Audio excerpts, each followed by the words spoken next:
இன்றைய ஸ்லோகம் லக்ஷ்மி நிருசிம்ம கராவலம்ப ஸ்தோத்திரத்திலே 14வது ஸ்லோகம். மொத்தம் 15 ஸ்லோகங்கள் இருக்கின்றன. இன்றைக்கு 14வது.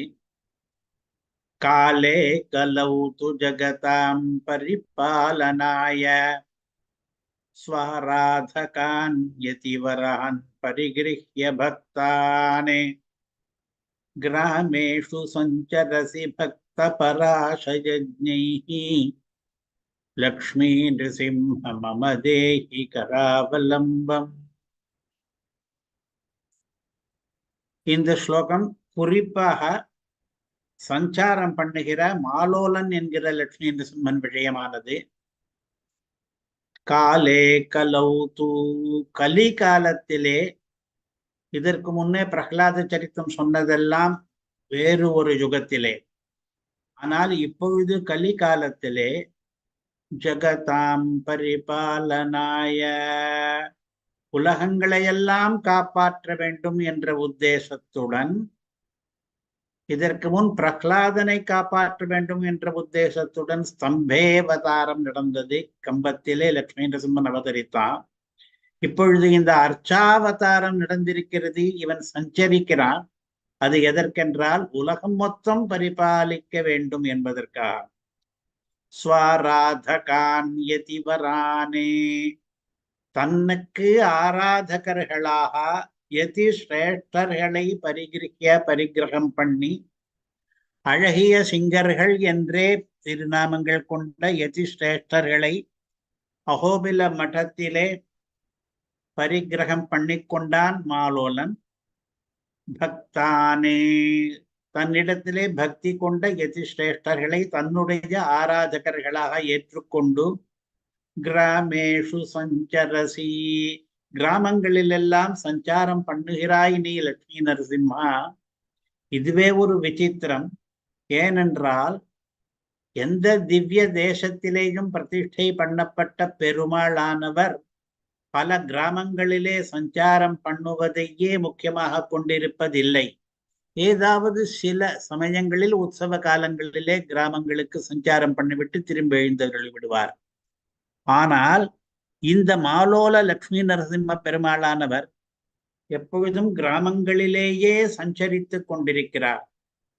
பக்த பராசயஜ்ஞைஹி, தன்னுடைய தொண்டர்களின் உயர்ந்த எண்ணத்தை தெரிந்து கொண்டவர்களோடு கூட, பக்தர்களோடு கூடவே இந்த சஞ்சாரம் நடைபெறுகிறது. சஞ்சாரம் நடக்கும் பொழுது அந்த பாகவத கோஷ்டியே விசேஷமாக இருக்கிறது. லக்ஷ்மி நிருசிம்ம, இப்படிப்பட்ட லக்ஷ்மி நிருசிம்மனே, எனக்கு கராவலம்பத்தை கொடுப்பாயாக என்று இந்த 14வது ஸ்லோகத்தினுடைய சாராம்சம். இதே 14வது ஸ்லோகத்தின் பொழிப்புரையை மறுபடியும் ஒரு தடவை பார்க்கிறோம். கலி காலத்தில் இந்த லக்ஷ்மி நிருசிம்ம சஞ்சாரம் நடைபெறுவது கலிகாலத்தில் என்பதை கூர்ந்து கவனிக்க வேண்டும். உலகை பரிபாலிப்பதற்காக. இதெல்லாம் லக்ஷ்மி நரசிம்மனுடைய விபவாவதாரத்துக்கும் தற்பொழுது லக்ஷ்மி நரசிம்மனுடைய மாலோல அவதாரத்துக்கும் அர்ச்சாவதாரத்துக்கும் இருக்கிற வித்தியாசங்கள்.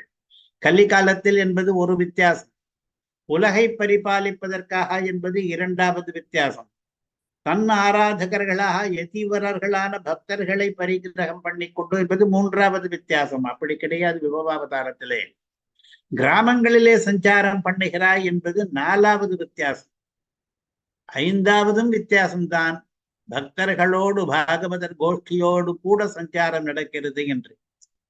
ஆக இப்படி 5 விதமாக மாலோல லட்சுமி நரசிம்மனுக்கும் ஸ்தம்பாவதார லட்சுமி நரசிம்மனுக்கும், அதாவது அர்ச்சாவதாரத்துக்கும் விபவாவதாரத்துக்கும் இருக்கிற வித்தியாசங்கள் 5ம் முக்கியமான வித்தியாசங்களாக இருக்கின்றன.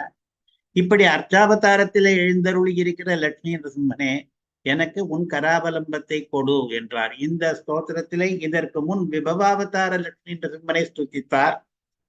இன்றைக்கு அர்ச்சாவதாரத்தில் எழுந்தருளி இருக்கிற லட்சுமி நரசிம்மன். இதற்கு முன் ஸ்லோகத்திலே அகோபிலம் என்கிற க்ஷேத்திரத்திலே அர்ச்சாவதாரமாக எழுந்தருளி இருப்பவனை துதித்தார். இப்பொழுது சஞ்சரித்துக் கொண்டிருக்கிற லட்சுமி நரசிம்மனை ஸ்துதிக்கிறார். இந்த 5 வித்தியாசங்களையும் இன்றைக்கு தனித்தனியாக பார்க்க போகிறோம். முதல் வித்தியாசம் கலிகாலத்தில் என்பது. காலே கலௌ தூ என்று இந்த ஸ்லோகம் ஆரம்பிக்கிறது. கலிகாலத்தில் என்பதிலே என்ன விசேஷம் என்றால், ஸ்ரீ விஷ்ணு புராணம் சொல்லுகிறது, கலிகாலத்திலே பெருமாளுடைய திருவாராதனங்கள் எல்லாம் குறைந்து போகும், நிறைய பேர் பண்ண மாட்டார்கள் என்று சொல்கிறது. அப்படிப்பட்ட காலத்திலேயும் கூட இவ்வளவு சிறப்பாக திருவாராதனங்களிலே குறை எதுவும் இல்லாமல் வைபவத்துடன் திருவாராதனத்தை நடத்தி கொண்டு சஞ்சாரம் பண்ணுகிறான் இந்த மாலோலன் என்பதனாலே காலே கலவ் என்பது முக்கியமாகிறது. விஷ்ணு புராண ஸ்லோகம். கலவு ஜகத்பதிம் விஷ்ணும் சர்வஸ்ரஷ்டாரமீஸ்வரம் நார்ச்சயிஷ்யந்தி மைத்ரேய பாஷண்டோபஹதா ஜனாஹ. மைத்ரேயனே, பராசரர் மைத்ரேயனை கூப்பிட்டு பேசுகிறார். கலவு கலிகாலத்திலே எப்படி கெட்டு போகிறது தெரியுமா? ஜெகத்பதி உலகத்துக்கெல்லாம் தலைவனாக இருக்கிறானே ஜெகநாதன், அந்த விஷ்ணு சர்வ சிரஷ்டாரம், சர்வ ஜெகத் காரணமாக எல்லாரையும் படைப்பவனான முழுமுதற் கடவுள் ஈஸ்வரன், அவனை நார்ச்சயிஷ்யந்தி, ஜனங்கள் அர்ச்சிக்கப் போவது கிடையாது. பராசரர் மைத்ரேயருக்கு இதை சொல்லுகிற காலத்திலே எல்லாரும் அர்ச்சனை பண்ணி கொண்டிருந்தார்கள், திருவாராதனம் பண்ணி கொண்டிருந்தார்கள் அந்த விஷ்ணுவுக்கு. ஆனால் கலியுகம் வந்த பிறகு இது இப்படி இருக்க போவதில்லை என்று சொல்கிறார். ஏனென்றால் ஜனங்கள் எல்லாம் பாஷண்ட உபஹதா ஜனாஹ, பாஷண்டர்களாலே அடிபட்டு போவார்கள். பாஷண்டர்கள் என்பவர்கள் வேத மார்க்கத்துக்கு புறம்பாக நடப்பவர்கள், தேவதாந்தரத்தை அர்ச்சிப்பவர்கள். அவர்கள் எல்லாம் மலிந்து போவார்கள். அவர்கள் நிறைந்து போனபடியினாலே ஜனங்கள் எல்லாம் அவர்களாலே உபகதர்கள் ஆவார்கள். பகவத் ஆராதனத்தை நிறுத்தி விடுவார்கள், பண்ண மாட்டார்கள். இது கலியுகத்தினுடைய லட்சணம், அடையாளம் என்றெல்லாம் சொல்கிறாரே. அந்த கலியுகத்திலே கூட, அதாவது பெருமாளுடைய திருவாராதனங்கள் எல்லாம் குறைந்து போகிற காலத்திலே கூட, இந்த லக்ஷ்மி நரசிம்மன் மாலோர பெருமாளுடைய திருவாராதனம் சஞ்சாரத்தோடு கூட மிகவும் சிறப்பாக அந்த திருவாராதனத்தை பொது ஜனங்கள் முன்னிலையிலேயும் நடத்தி, அந்த பார்ப்பவர்களுக்கெல்லாம் பக்தி ஏற்படும்படியாக விசேஷமான திருவாராதனம் நித்தியம் நடக்கும்படியாக ஒரு திவ்ய தேசம் இருக்கிறது. அது அகோபில திவ்ய தேசத்திலே மாலோல பெருமாள் வெளி ஊர்களிலேயும் சஞ்சாரம் பண்ணிக்கொண்டு திருவாராதனத்தை தனக்கு சிறப்பாக நடத்துவித்துக் கொண்டிருக்கிறார். அதனாலே காலே கலவு என்பது முக்கியமாகிறது. கலிகாலத்திலும் கூட இப்படி நடக்குமா? கிருதயுகத்திலேயும் திரேதாயுகத்திலேயும் பெருமாளுக்கு ரிஷிகள் எல்லாம் எப்படி திருவாராதனம் பண்ணினார்களோ அதற்கு குறைவில்லாமல் இப்பொழுது அழகிய சிங்கர்கள் மாலோல பெருமாளுக்கு திருவாராதனம் இவ்வளவு சிறப்பாக நடத்துகிறார்கள் என்பது இங்கே சாரம். காலே கலோ, இதிலே இன்னொரு கருத்தும் இருக்கிறது. கலியுகம் என்பது கெட்டதா நல்லதா என்று ஒரு விசாரம் பண்ணுகிறார் வியாசர் மகாபாரதத்திலே. அதிலே கெட்டதும் நல்லதும் கலந்துதான் இருக்கிறது. கெட்டது என்ன என்று சற்று முன் பார்த்தோம் நாம் விஷ்ணு புராணத்திலே. ஜனங்கள் எல்லாம் பாஷண்டிகளாலே உபகதர்கள் ஆகிவிடுவார்கள், கொள்கைகள் எல்லாம் மாறிவிடும், எது பரதத்துவம் என்பதிலேயே சந்தேகம் வந்துவிடும், பகவத் ஆராதனங்கள் எல்லாம் நடைபெறாமல் போய்விடும். இதெல்லாம் கெட்டது சொன்னோம். ஆனால் கலிகாலத்திலே நல்லது கூட இருக்கிறது. மற்ற யுகங்களிலே இல்லாத நன்மை கலியுகத்திலே இருக்கிறது. அது என்ன நன்மை என்றால், லகுவான, எளிதான, சுலபமான ஒரு உபாயத்தாலே பெரிய பலன் கூட கிடைக்கும்படியாக இருக்கிறது. அதாவது மற்ற யுகங்களிலே சிறகால சாத்தியமாக தபஸ் முதலிய கடினமான வழிகளாலே பெறக்கூடிய பலன்களை எல்லாம் இந்த கலிகாலத்திலே சுலபமாகவே பெற்றுவிடலாம் என்கிறது புராணம். பல புராணங்கள் சொல்லுகின்றன. இப்பொழுது நாம் ஏற்கனவே பார்த்த ஸ்ரீ விஷ்ணு புராணத்தில் இருந்து ஒரு ஸ்லோகத்தை பார்க்கிறோம். த்யாயன் கிருதே யஜன் யஜ்ஞைஹ த்ரேதாயாம் த்வாபரேர்ச்சயன்னே யதாப்னோதி ததாப்னோதி கலௌ சங்கீர்த்திய கேசவம். 4 யுகங்கள் இருக்கின்றன. கிருத்தயுகம், திரேதாயுகம், துவாபர யுகம், கலியுகம் என்று. கிருத்தயுகத்திலே தியானம் பக்தி யோகம் உபாசனம் என்பது மிகவும் அதிகமாக நடைபெறும். அது மிகவும் கஷ்டமானதுதான். மனதை ஒருமுகப்படுத்தி மற்ற இடங்களுக்கு அலை பாயாதபடி கட்டுப்படுத்தி ஒரு இடத்தில் அமர்ந்து பகவானை தியானிப்பது என்பது உபாசனம். அது யோகம் என்று சொல்லலாம். அது கிருத்த யுகத்திலே நிறைய நடைபெறும். அதனாலே என்ன பலன் கிடைக்குமோ அந்த பலன் அவ்வளவு சிரமப்படாமலே கலியுகத்திலே கிடைத்துவிடும். திரேதா யுகத்திலே என்ன பண்ணுவார்கள்? நிறைய வேத வேள்விகள் நடைபெறும். எத்தனையோ விதமான ஸ்ரௌத கர்மங்கள் வேதத்திலே விதிக்கப்பட்ட அக்னிஷ்டோமம், அக்னிச்சயனம், பௌண்டரீகம், வாஜபேயம், விஸ்வஜித் என்று ஏகப்பட்ட யாகங்களுடைய பெயர்களை நாம் வேதங்களிலே கேட்கிறோம். அவையெல்லாம் திரேதா யுகத்திலே அதிகமாக நடைபெறும். ராமாயணத்திலே பார்க்கிறோம், ராமரே கூட நிறைய அஸ்வமேத யாகங்களை எல்லாம் பண்ணினார் என்று. அதற்கடுத்ததான துவாபர யுகத்திலே அர்ச்சனை ஆராதனம் என்பது மிகவும் அதிகமாக நடைபெறும். அந்த பக்தி யோகத்தாலேயும் யாகத்தாலேயும் அர்ச்சனையாலேயும் என்னென்ன பலன் ஜனங்களுக்கு கிடைக்கிறதோ அவ்வளவு பலன்களையும் கலியுகத்திலே அவற்றையெல்லாம் பண்ணாமல் அவற்றை விட மிகவும் எளிதான லகுவான உபாயத்தினாலேயே பெற்றுவிடலாம். சங்கீர்த்தனம் என்ற ஒன்றே கூட போதும். சங்கீர்த்தனம் என்பது அவ்வளவு கஷ்டமில்லை. கிருஷ்ணா ராமா என்று பகவானுடைய நாமங்களை வாயில் உண்டே நமோ நாரணாவென்று என்று ஆழ்வார் சொன்னபடி நமக்கு வாயிலே நாக்கு இருக்கிறது. அந்த நாக்கை சிறிது புரட்டினாலும் போதும் பெருமாளுடைய திருநாமங்களை சொல்லிவிடலாம். அந்த சங்கீர்த்தனம் என்பது யாக யஜ்ஞங்களை விடவும் தியான உபாசனங்களை விடவும் அர்ச்சனாராதனங்களை விடவும் மிகவும் சுலபமாக இருக்கிறது. இந்த சுலப வழியினாலேயே கூட கலியுகத்திலே அதே பலனை பெற்றுவிடலாம். எதாப்னோதி ததாப்னோதி. அவர்கள் எல்லாம் கஷ்டப்பட்டு எந்த பலனை பெற்றார்களோ மற்ற யுகங்களிலே அதே பலனை கலியுகத்திலே இருக்கிற நாம் சுலபமாக அடைந்து விட முடியும் என்கிறது இந்த புராணம். அதனாலே அப்படிப்பட்ட கலியுகத்திலே பகவானுக்கு யதி சிரேஷ்டர்களை கொண்டு திருவாராதனம் நடத்தி அந்த திருவாராதனத்தை நாம் சேவித்து அந்த திருவாராதன சமயத்திலே சில சங்கீர்த்தனங்களை பொது ஜனங்களாகிற நாம் பண்ணுகிறோமே, அதுவே கூட நமக்கு உத்தாரகமாக இருக்கும் என்பதனாலே காலே கலௌ சுஜகதாம் பரிபாலனாய என்கிறது இந்த ஸ்லோகம். காலே கலவ் என்பதிலே கலிகாலத்தினுடைய நன்மையை பார்த்தோம். இப்பொழுது கலிகாலத்துக்கு தீமையும் இருக்கிறது, கலிகாலத்துக்கு நன்மையும் இருக்கிறது. அதை சேர்த்து சொல்கிறது பாகவத புராணம். கலேர்தோஷ நிதே ராஜன்னே அஸ்திஹ்யே கோ மகான் குணः கீர்த்தனாதேவ கிருஷ்ணஸ்ய முக்த சங்கः பரம் வ்ரஜேதி. கலி என்பது தோஷ நிதிதான். அதாவது நிறைய தோஷங்களை உடையதுதான். ஜனங்களுடைய மனசெல்லாம் கெட்டு போகும், ஆச்சாரங்கள் குறையும், ஆரோக்கியமே கூட குறையும், சத்வ குணம் நசுங்கி போகும், ரஜஸ்தமோ குணங்கள் அதிகமாகும். பவிஷ்ய புராணத்திலே கலியுகத்திலே என்னென்ன கேடுகள் வரும் என்று முழு சர்க்கமே கூட இருக்கிறது. இங்கே அதையெல்லாம் சேர்த்து வைத்து சுருக்கமாக தோஷ நிதி என்கிறார்.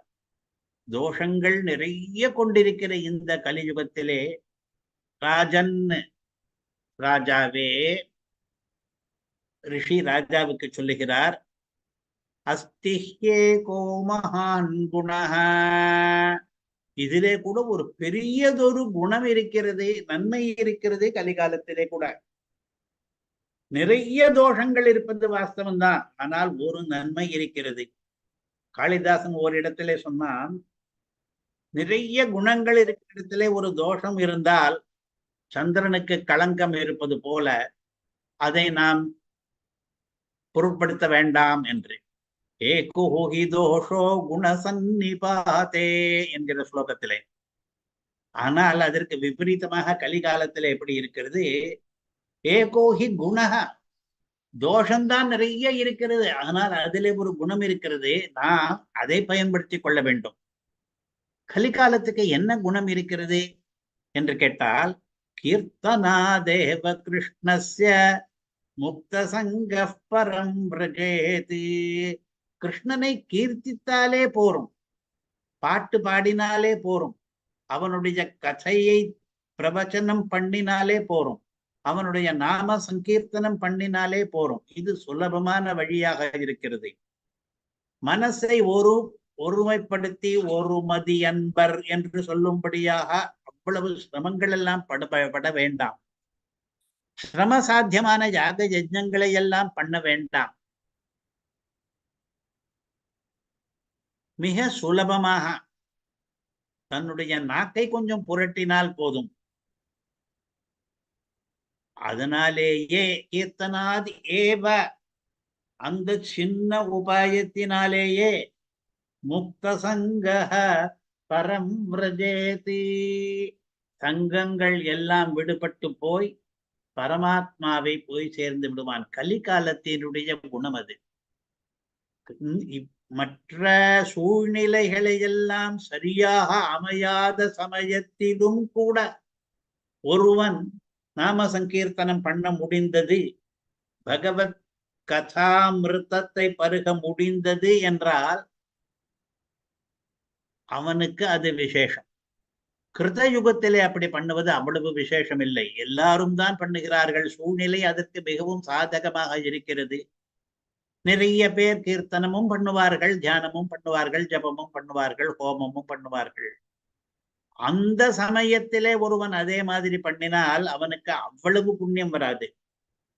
ஆனால் கலிகாலத்திலே தன்னை சுற்றி இருப்பவர்கள் எல்லாரும் அர்த்தபரர்களாகவும் காமபரர்களாகவும் வேறேதோ புருஷார்த்தங்களை நாடி ஓடிக்கொண்டிருக்கிற சமயத்திலே ஓரிருவர் சிலர் மட்டும் பகவத் பரர்களாக இருந்து கீர்த்தனங்களை பண்ணி கொண்டிருந்தார்களானால் அந்த கீர்த்தனமே கூட அந்த யாக யஜ்ஞாதிகளும் தபஸுகளும் யோகங்களும் என்ன பலனை கொடுத்தனவோ அதே பலனை இவையே கொடுத்து விடுகின்றன. பரம் பிரஜேதி, பரமாத்மாவை இவன் அடைய முடிகிறது சுலபமான உபாயத்தினாலேயே என்று.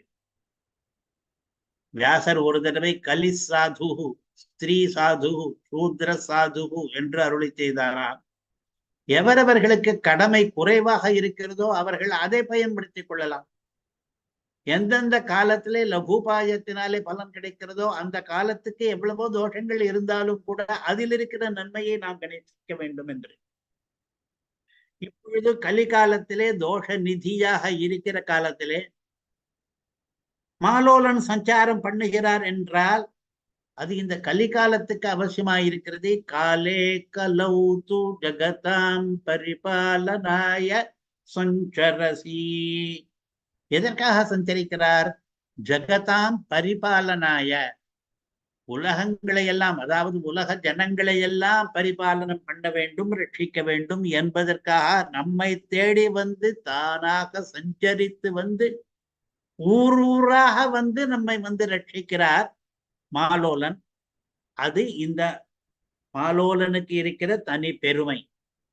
ஜகதாம் பரிபாலனாய, முன்பு தூணிலே அவதரித்தாயிற்று. அது எதற்கு என்றால் பிரகலாதனை காப்பாற்றுவதற்காக.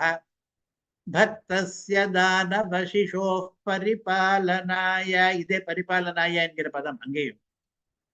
தானவ சிசு இருந்தான், சிறுவன் பக்தனாக இருந்தான் பிரகலாதன். அவனை பரிபாலனம் பண்ண வேண்டும் என்பதற்காக, அவன் தூணிலும் இருப்பான் துரும்பிலும் இருப்பான் என்று சொன்ன வார்த்தையை நிஜமாக்குவதற்காக, அவனுக்கு அவன் தந்தை இழைத்த கொடுமைகளை எல்லாம் சரி பண்ணுவதற்காக அங்கே அவதாரம் பண்ணியாயிற்று கம்பத்திலே நரசிம்மனாக. ஆனால் ஜகதாம் பரிபாலனாய, ஊரெல்லாம் ரட்சிக்கப்பட வேண்டுமே, அதற்கு அந்த ஸ்தம்பத்திலே லட்சுமி நரசிம்மன் அவதரித்த அந்த அவதாரம் போதாது என்று தோன்றியதான் பெருமாளுக்கு. மற்ற ஜனங்களை எல்லாம் எத்தனையோ ஊர்களிலே எத்தனையோ ஜனங்கள் இருக்கிறார்கள், அவர்களையும் நாம் பரிபாலிக்க வேண்டும் என்பதற்காக முதல் படியாக அகோபில திவ்ய கஷேத்திரத்திலே அர்ச்சாவதாரத்தை பெற்றார். அர்ச்சாவதாரம் ஸ்திரஸ்தாயியாக பிற்காலத்திலும் இருக்கிறபடியினாலே காலே கலௌது கலிகாலத்திலேயும் அந்த அர்ச்சாவதாரம் நீடித்துக் கொண்டிருக்கிறது. அதுவும் போதாது என்று தானே தன்னுடைய உற்சவ மூர்த்தியை ஆதிவன் ஷடகோப சுவாமியினுடைய கனவிலே தோன்றி சஞ்சாரமாக மற்ற கிராமங்களிலே எழுந்தருள பண்ணி கொண்டு போய் திருவாராதனங்களை நடத்துவீராக என்று நியமித்தார். அன்று முதல் 600க்கும் மேற்பட்ட வருஷங்களாக பல ஊர்களிலேயும் ஆலோலனுடைய சஞ்சாரம் இன்றைக்கும் நடைபெற்று கொண்டிருக்கிறது. நாம் எல்லாம் பிரகலாதன் போல அவ்வளவு பக்தி கொள்ளாமல் இருந்தாலும் கூட நம்மை தேடி வந்து பரிபாலிக்கிறான் லட்சுமி நரசிம்மன். காலே கலௌது ஜகதாம் பரிபாலனாய. அதற்காக என்ன பண்ணுகிறாய்? சஞ்சரசி, சஞ்சாரம் பண்ணுகிறாய். லட்சுமி நரசிம்மனே, நீ நடமாடுகிறாய், நீ ஊர் விட்டு ஊர் சஞ்சரித்து கொண்டு போகிறாய். இந்த சஞ்சாரத்துக்கு ஹேதுவாக யதி வரர்கள் இருக்கிறார்கள், யதி சிரேஷ்டர்கள், துறவிகளிலே முதன்மையானவர்கள், சந்நியாசி தல்லஜர்கள் உனக்கு ஆராதகர்களாக அமைந்திருக்கிறார்கள். அதுவே கூட உனக்கு பெருமை என்று நான் சொல்வேன். லட்சுமி நரசிம்மனாலே அவர்களுடைய ஆராதகர்களான அழகிய சிங்கர்களுக்கு பெருமையா, அல்லது அப்படி ஆராதிக்கிற அழகிய சிங்கர்களுடைய நியம நிஷ்டைகளாலே ஆராத்தியனான லட்சுமி நரசிம்மனுக்கு பெருமையா என்று கேட்டால் இரண்டு விதமாகவும் இருக்கிறது. ஒரு ஸ்லோகம் சொல்லுகிறது, இந்த ஸ்லோகத்தை இயற்றியவரே கூட ஒரு அழகிய சிங்கர் தான், சில தலைமுறைகளுக்கு முன்னே. என் மங்களாசாசனேன யச்சன் மங்களமன்வகம் ஸ்ரீ நிருசிம்ம சஞ்சரதி தஸ்மை பவது மங்களம் என்று. லட்சுமி நரசிம்மன் என்றாலே மங்களம் கொடுக்கிற தேவதை என்று பிரசித்தமாக இருக்கிறது. புராணங்கள் கூட மாங்கல்ய ஸ்தவத்திலே லட்சுமி நரசிம்மன் நமக்கு மங்களத்தை தரட்டும் என்று பேசுகின்றன. அவ்வளவு தூரம் ஏன், வேதமே கூட பத்ரம் என்கிற பதத்தை இடுகிறது. லட்சுமி நரசிம்ம மந்திர ராஜம் இருக்கிறதே, உக்ரம் வீரம் என்று ஆரம்பிக்கிறது, அதுவும் லட்சுமி நரசிம்மனை பத்ரம் என்ற பதத்தாலே சொல்கிறது. பத்ரம் என்றால் க்ஷேமம் என்றும் மங்களம் என்றும் அர்த்தம். அப்படி மங்களத்தை ஸ்ரீ நிருசிம்மன் நமக்கெல்லாம் தருகிறாரே. அன்வகம் பிரதிதினமும் சஞ்சரதி, ஊர் விட்டு ஊர் போய்கொண்டே இருக்கிறார் இந்த லட்சுமி நரசிம்மர். அவர் எப்படி நமக்கு இவ்வளவு மங்களத்தை தர முடிகிறது? அதற்கென்ன காரணம் என்றால், என் மங்களாசாசனேன.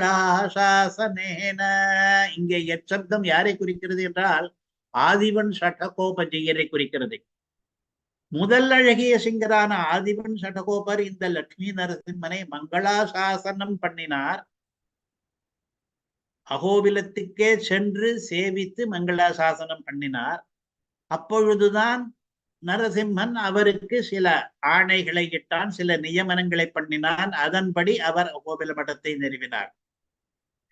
எந்த ஆதிவன் ஷடகோப சுவாமியினுடைய மங்களாசாசனத்தினாலே நமக்கெல்லாம் மங்களத்தை இந்த லட்சுமி நரசிம்மன் கொடுத்து கொண்டிருக்கிறானோ என்ற அர்த்தம். கருத்து என்ன என்றால், அந்த லட்சுமி நரசிம்மனுக்கு மங்களாவகத்துவ சக்தியே கூட மிகவும் தப்போனிஷ்டரான ஆதிவன் ஷடகோப சுவாமி மங்களாசாசனம் பண்ணினதனாலே கிடைத்தது என்று. நாம் கோவில்களிலே அர்ச்சாமூர்த்தியை எழுந்தருள பண்ணி விடுகிறோம், ஆவாகனம் பண்ணி விடுகிறோம், பிரதிஷ்டை பண்ணி விடுகிறோம், சம்பிரோக்ஷம் அடைந்து வருகிறது. ஆனால் எல்லா கோவில்களிலேயும் எல்லா பெருமாளும் ஒரே விதமான சாநித்தியத்தையோ ஒரே அளவிலான வரப்பிரதான சக்தியையோ கொண்டிருப்பதில்லை. பல பல கோவில்களிலே பல பல மூர்த்திகளுக்கு இந்த சக்தியிலே பேதங்கள் இருக்கின்றன. அது ஏன் என்று கேட்டால், அந்த எழுந்தருள பண்ணின மூர்த்தியினுடைய சக்தியை அதிகப்படுத்துவதற்காக சில வழிகள் இருக்கின்றன. அதை நாம் அனுஷ்டித்துக் கொண்டிருக்க வேண்டும். ஆகமங்களிலே சொன்ன ரீதியிலே ஆராதனத்தை பண்ண வேண்டும். நிறைய பக்தர்கள் அந்த பெருமாளை குழுமை சேவித்து கொண்டாட வேண்டும். வேத பாராயணங்கள் நிறைய நடக்க வேண்டும். இந்த மாதிரி மந்திரங்கள் மூலமாகவும் பக்தர்கள் மூலமாகவும் அந்த அர்ச்சாமூர்த்திக்கு சக்தியை நாம் ஏற்றிக்கொண்டே போக வேண்டும். கோவில்கள் அந்த அதிலே எழுந்தருளி இருக்கிற சிலாமூர்த்திகளான அர்ச்சைகள் நமக்கு உபகாரம் பண்ணுவது ஒரு புறம் இருக்க, நாம் நம்முடைய செயல்முறைகளாலே அந்த அர்ச்சாமூர்த்தியினுடைய சக்தி அதிகமாவதற்கான உபகாரத்தை நாம் பண்ண முடியும். பரஸ்பரம்தான். கீதையிலே சொல்கிறார் அல்லவா, பாவயந்த பரஸ்பரம் என்று மனுஷர்களும் தேவர்களும் ஒருவருக்கு ஒருவர் உதவி கொள்ள வேண்டும் என்று. இந்த இடத்திலேயும் அப்படித்தான். அர்ச்சாமூர்த்தியினுடைய சக்தி அதிகமாக வேண்டும் என்றால் அதற்கான காரியங்களை நாம் பண்ண வேண்டும், பக்தர்களான நாம். அதைத்தான் பண்ணினார் ஆதிவன் சடகோப சுவாமி முதல்லே. அவர் தன்னுடைய ஞானம், தன்னுடைய பக்தி, தன்னுடைய வைராக்கியம், தன்னுடைய நியம நிஷ்டை, அனுஷ்டானம் முதலியவற்றாலே முதலிலே தன் வீரியத்தை அதிகரித்துக் கொண்டு பிறகு அங்கே போய் பெருமாளை சேவித்தார், மங்களாசாசனம் பண்ணினார். அதனாலே அந்த பெருமாளுக்கே மங்கள பிரதத்துவம் என்கிற சக்தியானது அதிகமாகிவிட்டது.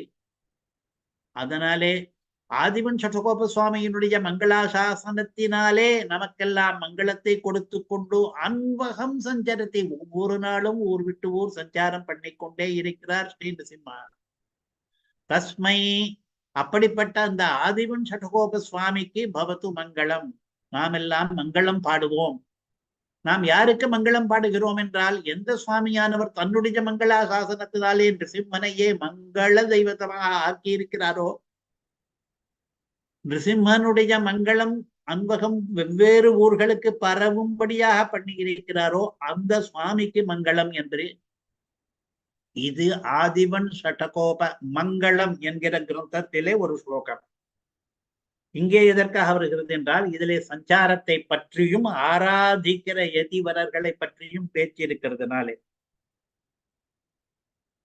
ஆதிவன் சடகோப சுவாமியை பற்றி ஓரிரு வார்த்தைகள். இங்கே சொல்லப்பட்ட சுவாமிகளிலே முதலானவர். இங்கே என்ன சொல்லி இருக்கிறது? யதிவரான் பரிகிருஹ்ய என்று.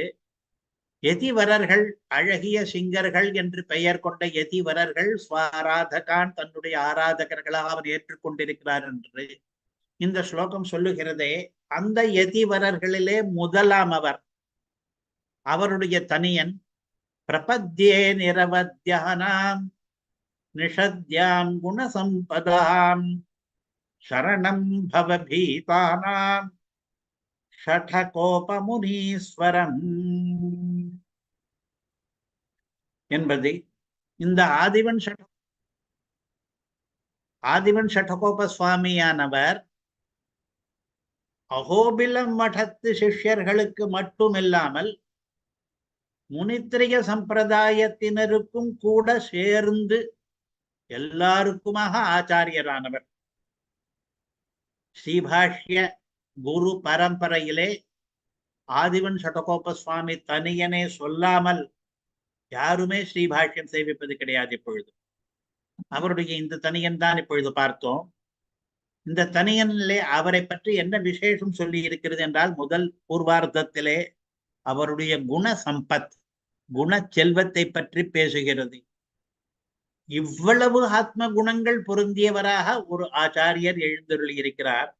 அவருடைய ஆத்ம குணங்களிலே காருண்யம் முதலிய குணங்கள் விஞ்சி போனதாலேதான் தான் தன்னை நாடி வருகிற சிஷ்யர்களுக்கு மட்டும் உபகரித்தால் போதாது, தன் இந்த ஒரு தலைமுறைக்கு மட்டும் உபகாரம் பண்ணினால் போதாது என்று நினைத்து பின்னாலே வருகிற தலைமுறைகளை எல்லாம் நாம் காப்பாற்ற வேண்டும் என்றால் நாம் பண்ணக்கூடியது என்ன என்று யோசித்து கிடந்த அளவிலே அவருக்கு பகவான் சொப்னம் சாதிக்கிறார்.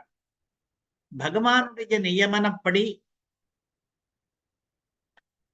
அகோபிலத்திலே இருக்கிற லட்சுமி நரசிம்மனுடைய உற்சவ மூர்த்தியான மாலோலன் என்கிற ஒரு மூர்த்தியை பகவானுடைய அனுமதியுடன் எழுந்தருள பண்ணிக்கொண்டு கிராமம் கிராமமாக சஞ்சாரம் பண்ணி நிறைய பேர்களை பக்தி என்றே தெரியாத ஜனங்களை எல்லாம் கூட பக்தர்களாக நரசிம்ம பக்தர்களாக ஆக்கி பல தலைமுறைகள் உஜ்ஜீவனம் பண்ணும்படியான ஒரு காரியத்தை ஆரம்பித்தார் ஆதிவன் சடகோப சுவாமி. சரணம் பவபீதானாம், சம்சாரத்திலிருந்து பயமடைந்தவர்களுக்கெல்லாம் சரணமாக புகலிடமாக அந்த ஆதிவன் சடகோபஜீயர் ஆனார். அவருக்கு சடகோப முனீஸ்வரர் என்று திருநாமம் இருந்தது. நிறைய பேர் சடகோப முனீஸ்வரர்கள் இருந்ததாலே முதலாம் அவர் என்று சொல்வதற்காக ஆதிவன் சடகோபன் என்று நாம் சொல்லிக் கொண்டிருக்கிறோம். அவரை நாம் சேவிக்கிறோம். இந்த ஸ்லோகத்திலே இரண்டாவது பாதம் அவரை நினைவுறுத்துகிறது. ஸ்வாராதகான் யதிவரான் பரிகிருஹ்ய என்று. ஸ்வ என்று தன்னுடைய என்ற அர்த்தம். இது லட்சுமி நரசிம்மனை குறிக்கிறது. லட்சுமி நரசிம்மன் தன்னுடைய ஆராதகர்களாக அவனே சில பேரை பரிகிரகம் பண்ணுகிறான். லட்சுமி நரசிம்மன் அவனே சங்கல்பித்தால் ஒழிய அவனுடைய ஆராதகர்களாக யாரும் ஆகிவிட முடியாது. அதிலே முதல் ஆராதகராக எழுந்தருளியிருந்த ஆதிவன் சடகோப சுவாமி தொடங்கி இன்றைக்கு 46வது ஆராதகராக எழுந்தருளி இருக்கிற பிரகிருதம் அழகிய சிங்கர் வரையில் எல்லாரையும் சேர்த்து ஸ்வாராதகான் யதிவரான் பரிகிருஹ்ய என்று இந்த ஸ்லோகம் தெரிகிறது. ஸ்வாராதகான், இந்த கதையானது, அதாவது ஆதிவன் சடகோப சுவாமி இந்த லட்சுமி நரசிம்ம சஞ்சாரத்தை ஆரம்பித்த இந்த கதையானது காவியங்களிலே ரூಢமாக இருக்கிறது. ஒரு ஸ்லோகம் இப்பொழுது, இந்த ஸ்லோகமும் பிராச்சீனமான ஒரு அழகிய சிங்கர் அருளி செய்த ஸ்லோகம்தான். ஸ்ரீவன் ஷடாராதி யதீந்திரமாத்யம் பிரேம்ணா ஸ்வயம் பிரேஷமனும் பிரதாய ஆராதனே பிரேரயதி ஸ்மயஸ்தம் லக்ஷ்மீ நிருசிம்மம் சரணம் பிரபத்யே. லக்ஷ்மி நிருசிம்ம பிரபத்தி என்று ஒரு ஸ்லோகத்தை அனுகிரகித்திருக்கிறார் ஓர் அழகிய சிங்கர். அந்த பிரபத்தியிலிருந்து ஒரு ஸ்லோகம் இது. ஸ்ரீவன் ஷடாராதி யதீந்திரன் என்று ஆத்தியம் முதல் முறையாக முதலாவதான ஸ்ரீவன் சடகோபராக ஒருவரை, அதாவது ஆதிவன் சடகோப சுவாமி என்பவரை பிரேம்ணா, அவரிடத்திலே பகவானுக்கு ஏற்பட்ட அனுராகம் காரணமாக ஸ்வயம் பகவான் தானாகவே முன்வந்து பிரேஷமனும் பிரதாய, பிரேஷ மந்திரத்தை கொடுத்தார். பிரேஷ மந்திரம் என்றால் என்ன என்றால், வேறு ஆசிரமத்திலே இருப்பவன், அதாவது கிரகஸ்தாசிரமத்திலேயோ பிரம்மச்சரியாசிரமத்திலேயோ இருப்பவன் சந்நியாச ஆசிரமத்தில் புகுவதற்கு, ஆசிரமம் ஸ்வீகாரம் பண்ணுவதற்கு உச்சரிக்க வேண்டிய மந்திரம் இது பிரேஷ மந்திரம் என்பது. பிரேஷ மந்திர உபதேசத்தை பெறுவது முதல் படி. அந்த பிரேஷ மந்திரத்தை பயன்படுத்தி துறவி ஆவது என்பது பிறகு. ரெண்டும் ஒரே நாளிலே நடக்க வேண்டிய அவசியம் இல்லை. பிரேஷ மந்திரத்தை ஒவ்வொரு சன்னியாசிக்கும் இதற்கு முன்பு இருக்கிற வேறொரு சன்னியாசி உபதேசிக்கிற வழக்கம். இந்த ஆதிவன் சடகோப சுவாமிக்கு பிரேஷ மந்திரத்தை உபதேசித்தவர் யார் என்று கேட்டார். சாட்சாத் லக்ஷ்மி நரசிம்மனே. அவரே, இவர் அவரை மங்களாசாசனம் பண்ணும் பொழுது அவருக்கு பிரேஷ மந்திரத்தை உபதேசிக்கிறார். எப்படியானால் அஷ்டாட்சர மந்திரத்தை திருமங்கையாழ்வாருக்கு பெருமாளே வந்து உபதேசித்தாரோ அதுபோல சந்நியாசாசிரம ஸ்வீகாரத்துக்கான பிரேஷ மந்திரத்தை பகவான் லக்ஷ்மி நரசிம்மன் தானாகவே ஆதிவன் சடகோப சுவாமிக்கு உபதேசம் பண்ணுகிறார். பண்ணிவிட்டு ஆராதனே பிரேரயதி ஸ்மயஸ்தம், பகவான் நியமிக்கிறார், என்னை நீ ஆராதித்துக் கொண்டு வருவாயாக என்று. அதுதான் இந்த ஸ்லோகமும் சொல்லுகிறது. ஸ்வாராதகான் யதிவரான் பரிகிருஹ்ய, தன்னுடைய ஆராதகர்களாக யதிஸ்ரேஷ்டர்களை ஏற்றுக்கொண்டிருக்கிறான் நரசிம்மன் என்று. பொதுவாக மற்ற திவ்ய தேசங்களிலே கோவில்களிலே ஆராதகர்களாக இருப்பவர்கள் கிரகஸ்தர்களாக இருக்கிறார்கள், சன்னியாசிகளாக இருப்பதில்லை. அகோபிலமும் அதே மாதிரி 108 திவ்ய தேசங்களிலே ஒன்றுதான். அந்த அகோபிலத்திலே நவநரசிம்ம மூர்த்திகள் இருக்கிறார்கள். அவர்களிலே ஒருவரான மாலோலு நரசிம்மருடைய உற்சவ மூர்த்தி மட்டும் தன்னுடைய ஆராதகத்துக்கென்று தொடர்ச்சியாக யதிவரர்களை யதிஸ்ரேஷ்டர்களை தானே ஏற்றுக்கொண்டிருக்கிறான், பரிகிரகம் பண்ணி கொண்டிருக்கிறான். அவனாகத்தான் பிரேரயதி ஸ்ம. இந்த ஆதிவன் ஷட்கோப சுவாமி என்கிற முதல் அழகிய சிங்கரை பிரேரணம் பண்ணினவனே லக்ஷ்மி நரசிம்மன் தான். அவருடைய நியமனப்படிதான் இது நடைபெற்று வருகிறது. சஞ்சாரம் கூட அப்படித்தான், ஆராதனம் கூட அப்படித்தான். ஆராதனே பிரேரயதி ஸ்மயஸ்தம். அப்படிப்பட்ட லக்ஷ்மி நிருசிம்மம் சரணம் பிரபத்யே. லக்ஷ்மி நிருசிம்மனை நான் சரணமடைகிறேன் என்று லக்ஷ்மி நிருசிம்ம பிரபத்தி என்கிற ஸ்தோத்திரத்திலே இருக்கிறது. இதிலே பிரேம்ணா, பிரேஷமனும், பிரேரயதி என்ற பதங்கள் காவிய நயத்துக்காக சப்த சித்திரத்தையும் சேர்த்து லட்சுமி நரசிம்ம பிரபத்தி என்கிற ஸ்தோத்திரமே கூட காவிய நயங்கள் மிகுந்த ஒரு ஸ்தோத்திரம் தான். ஆராதகான் யதிவரான் பரிகிருஹ்ய. தன்னை ஆராதிக்கிற யதிவரர்களை, உயர்ந்த துறவிகளை அவன் பரிகிரகித்து கொண்டு பிறகு கிராமேஷு சஞ்சரசி, ஊராக சஞ்சாரத்தை பண்ணுகிறான் என்கிறது இந்த 14வது ஸ்லோகம். அந்த ஆராதக யதிவரர்கள் யார் என்று பார்த்தால், பிரகிருத்தம் அழகிய சிங்கரான ஸ்ரீ ரங்கநாத யதீந்திர மகாதேசிகன் வரையில் 46 ஆராதக யதிவரர்கள் இருந்திருக்கிறார்கள். அவர்கள் ஒவ்வொரும் யதிவரர்களாக இருப்பதாலே, அவர்கள் ஆராதகர்களாக இருப்பதனாலே இந்த ஆராத்தியனான லட்சுமி நிருசிம்மனும் ஒரு சிறப்பை அடைகிறான் என்று கருத்து.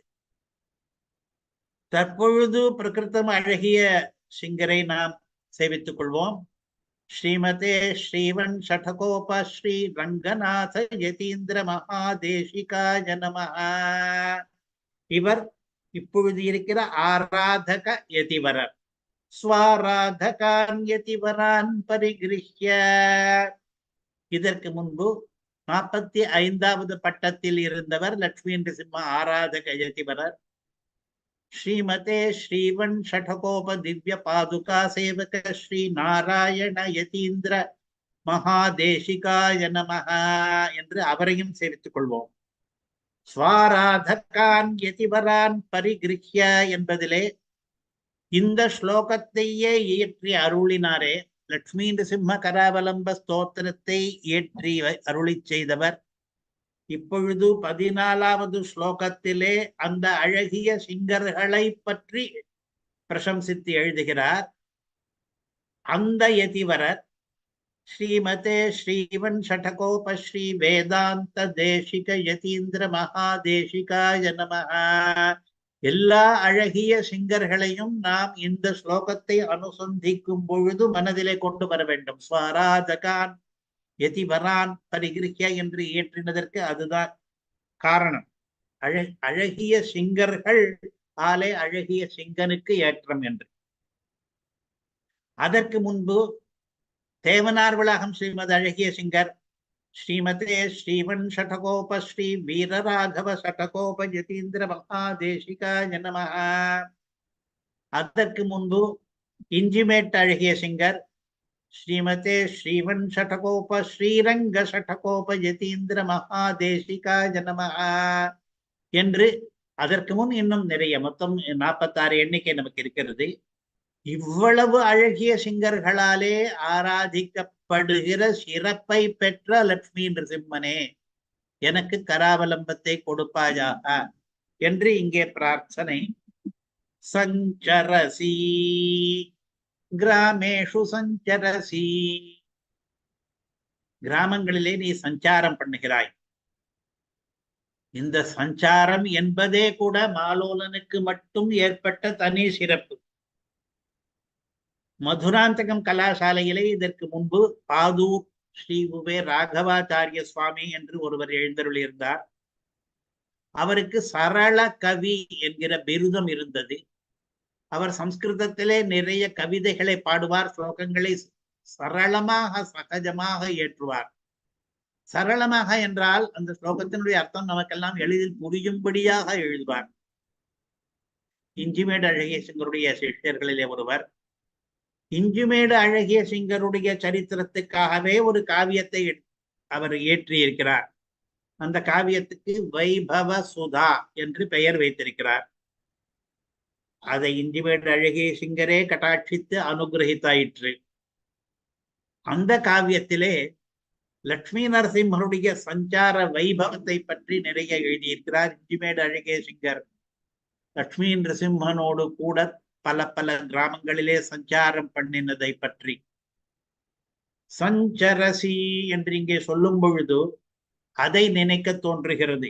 லட்சுமி நரசிம்மனுடைய சஞ்சாரத்தை பற்றி மிகவும் சிறப்பாக அதனுடைய வைபவத்தை பற்றி ஒரு காவியம் இருக்கிறது என்கிறதை சொல்ல வேண்டும்.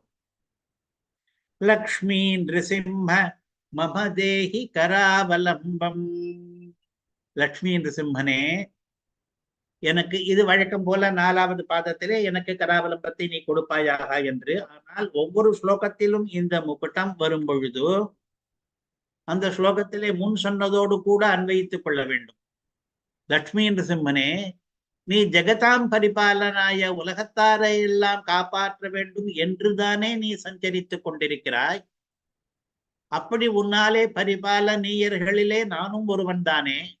அந்த ஜெகத்திலே தானே நானும் இருக்கிறேன். எனக்கும் நீ கராவலம்பம் கொடுக்க வேண்டும் என்று சம்பந்தப்படுத்திக் கொள்ள வேண்டும்.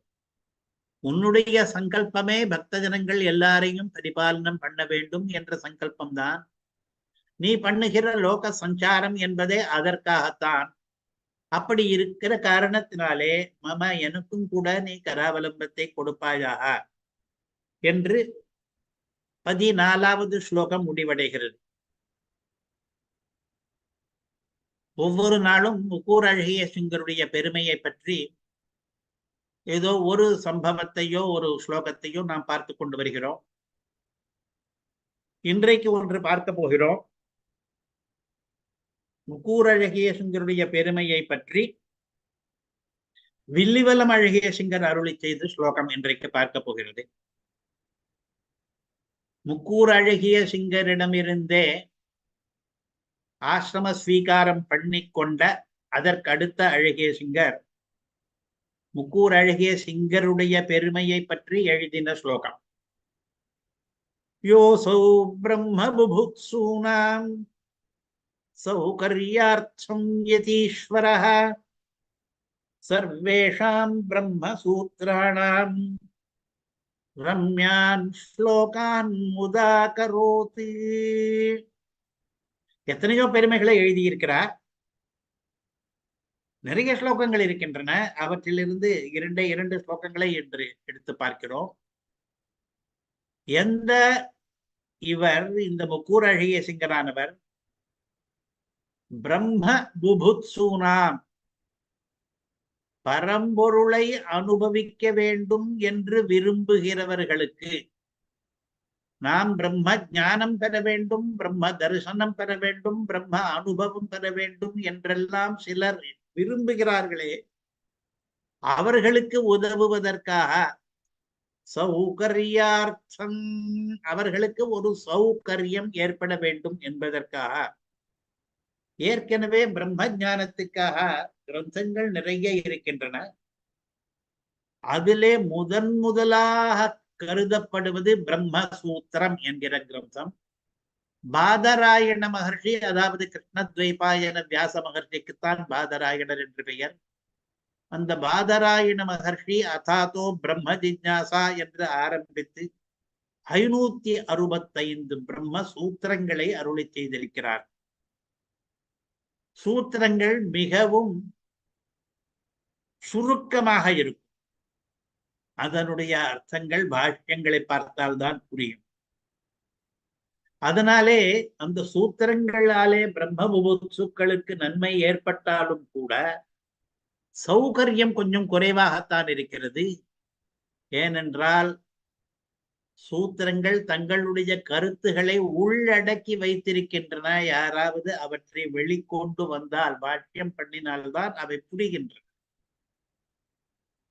இந்த பிரம்மசூத்திரங்களுக்கு சுலபமாக அர்த்தம் புரிய வேண்டும் என்பதற்காகவே சௌகரியார்த்தம் யதீஸ்வரஹ, இந்த யதிஸ்ரேஷ்டரான முக்கூர் அழகிய சிங்கரானவர் சர்வேஷாம் பிரம்மசூத்திராணாம், எல்லா பிரம்மசூத்திரங்களுக்கும், இதிலே எல்லா என்பது முக்கியம். ஏனென்றால் இந்த முக்கூர் அழகிய சிங்கருக்கு முன்னமேயே கூட எத்தனையோ கிரந்தங்கள் பத்திய ரூபமாக இதே மாதிரி முக்கூர் அழகிய சிங்கர் அருளி செய்த மாதிரி செய்யுள் வடிவத்திலே இருக்கின்றன. எத்தனையோ அந்த சூத்திரங்களுடைய சாரார்த்தத்தை புரிந்து கொள்வதற்காக ஏற்பட்டிருக்கின்றன. தேசிகருக்கு முற்பட்ட கிரந்தங்கள் கூட உண்டு. நியாய கலாப சங்கிரகம் என்று ஒன்று இன்றைக்கும் கிடைக்கிறது. சுவாமி தேசிகரே கூட அந்த கிரந்தத்தை சேவித்திருக்கிறார். அது பத்திய ரூபமாகத்தான் இருக்கிறது. ஆனால் ஒவ்வொரு சூத்திரத்துக்கும் ஒரு ஸ்லோகம் என்று அதிலே இல்லை. ஒவ்வொரு அதிகரணத்துக்கும் ஒரு ஸ்லோகம் என்று இருக்கிறது. அதற்கு பிறகு நடாதூர் அம்மாள் தத்துவசாரம் என்று 100 ஸ்லோகங்கள் சாதித்திருக்கிறார் ஸ்ரீபாஷ்யத்தினுடைய கருத்தை படித்துக் கொடுப்பதற்கு. அதிலேயும் ஒவ்வொரு சூத்திரத்துக்கும் ஒரு ஸ்லோகம் என்று கிடையாது. ஒவ்வொரு அதிகரணத்துக்கும் ஒன்று என்று கூட கிடையாது. மொத்தம் 100 ஸ்லோகங்கள். அதிகரண சங்கியோ 156. அதற்கு பிறகே சுவாமி தேசிகனை கூட அதிகரண சாராவளி என்று ஒரு கிரந்தம் அருளி செய்திருக்கிறார். அதிலே ஒரு அதிகரணம் விடாமல் எல்லா அதிகரணத்துக்கும் ஸ்லோகங்கள் உண்டு. சிலவற்றுக்கு நிறைய ஸ்லோகங்கள் கூட உண்டு. அதிலேயும் கூட ஒவ்வொரு சூத்திரத்துக்கும் ஒரு ஸ்லோகம் என்ற கணக்கு கிடையாது. அதிகரண சாராவளியிலேயும் 500க்கு மேற்பட்ட ஸ்லோகங்கள் இருக்கின்றன. ஸ்லோக சங்கையானது சூத்திர சங்கைக்கு சமீபத்திலே தான் இருக்கிறது. இருந்தாலும் கூட அந்த செயலி ஒவ்வொரு சூத்திரத்துக்கும் ஒரு ஸ்லோகம் எழுத வேண்டும் என்கிற செயலி கிடையாது. பின்னாலே வந்த பெரியோர்களும் கூட அதே மாதிரி தத் பிரம்ம ஸ்ரீனிவாச நாம பஜை என்ற முகுட்டமிட்டு கபிஸ்தலம் தேசிகாச்சாரியர் ஸ்லோகங்களை எழுதியிருக்கிறார். ஆர்யாவிரத்தத்திலே விருத்தங்கள் மாறுகின்றன. இருந்தாலும் அதிலேயும் ஒவ்வொரு சூத்திரத்துக்கும் ஒரு ஸ்லோகம் என்று கிடையாது. சூத்திரங்களுடைய எண்ணிக்கை அதிகம், ஸ்லோகங்களுடைய எண்ணிக்கை குறைவு. இப்படி எத்தனையோ மகான்கள் வேதாந்தத்திலே நிஷ்ணாதர்கள் ஆனவர்கள், மகா வித்வான்கள் எல்லாம் பத்திய ரூபமாக வேதாந்தார்த்தத்தை நமக்கு வடித்துக் கொடுத்திருந்தாலும் கூட அவர்கள் செய்யாத ரீதியிலே இந்த முக்கூர் அழகிய சிங்கர் ஒவ்வொரு சூத்திரத்துக்கும் ஒரு ஸ்லோகத்தை இட்டு அந்த ஸ்லோகத்தையும் மிகவும் சுலபமான அடுக்கி 8 எழுத்து கொண்ட அனுஷ்டு என்கிற வகையிலே அமைத்து மிகவும் சரளமான பதங்களை இட்டு அந்த ஸ்லோகத்தை வாசித்தால் உடனே புரிந்துவிடும் அந்த சூத்திரத்தினுடைய அர்த்தம். அந்த ரீதியிலே ஒரு கிரந்தத்தை அருளி செய்தார், பிரம்ம சூத்ரார்த்த பத்ய மாலிகா என்று. அதைத்தான் வில்லிவலம் அழகிய சிங்கர் இந்த ஸ்லோகத்திலே பாராட்டுகிறார். சர்வேஷாம் பிரம்மசூத்ராணாம், எல்லா பிரம்மசூத்திரங்களுக்கும் இவர் செய்குள்ள வைத்திருக்கிறாரே. எப்படிப்பட்ட ஸ்லோகங்கள் என்றால் ரம்யான் ஸ்லோகான், ஸ்லோகங்கள் எல்லாமே ரம்யங்களாக இருக்கின்றன, உள்ளத்தை கவர்வதாக அழகாக இருக்கிற ஸ்லோகங்களை இவர் பண்ணியிருக்கிறார். முதா கரோத்து, முதா என்றால் சந்தோஷமாக இன்பம் பயக்கும் வகையிலே, அதை வாசிப்பவர்களுக்கும் இன்பம், அதை ஏற்றினவருக்கும் இன்பம். ஏனென்றால் வேதாந்த கருத்துக்களை ஸ்லோகங்களிலே வடித்துக் கொடுப்பது என்பது நம்முடைய சம்பிரதாயத்திலே பிராச்சீன காலம் தொட்டு வருகிறதானாலும் அது வேதாந்தத்தை இன்பமாக ஆக்குவது என்பது கஷ்டம். சுவாமி தேசிகன் அதிலே வெற்றி கண்டிருக்கிறார். வேதாந்த கருத்துக்களை சொல்லும் பொழுது கூட அதை ரம்யமாக ஆக்குவது, அதை மேலும் மேலும் கேட்க வேண்டும் என்ற ஆவலை தூண்டும்படியாக ஒருவர் பாஷ்யக்காரருக்கே இந்த சிறப்பை சொன்னார். இது என்ன, நாம் குறுநாவல் வாசித்துக் கொண்டிருக்கிறோமா, ஆக்கியாயிகா ஒரு சரித்திரத்தை ஒரு கதையை வாசித்துக் கொண்டிருக்கிறோமா என்று நினைக்கும்படியாக ஸ்ரீபாஷ்யத்தையே இவர் எழுதியிருக்கிறாரே என்று.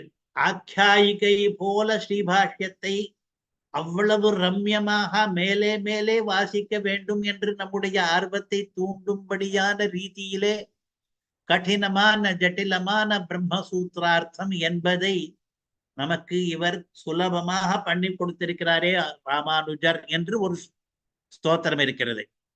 அதுபோலேதான் இந்த அழகிய சிங்கர் மிகவும் கடினமான வேதாந்த விஷயங்களை எல்லாம் பிரம்மசூத்திரங்களுடைய அர்த்தங்களை எல்லாம் ரம்யமாக பண்ணிவிட்டார் தன்னுடைய சுலபமான அனுஷ்டு ஸ்லோகங்களிலே என்று அழகிய சிங்கருக்கு இது முதல் பாராட்டு.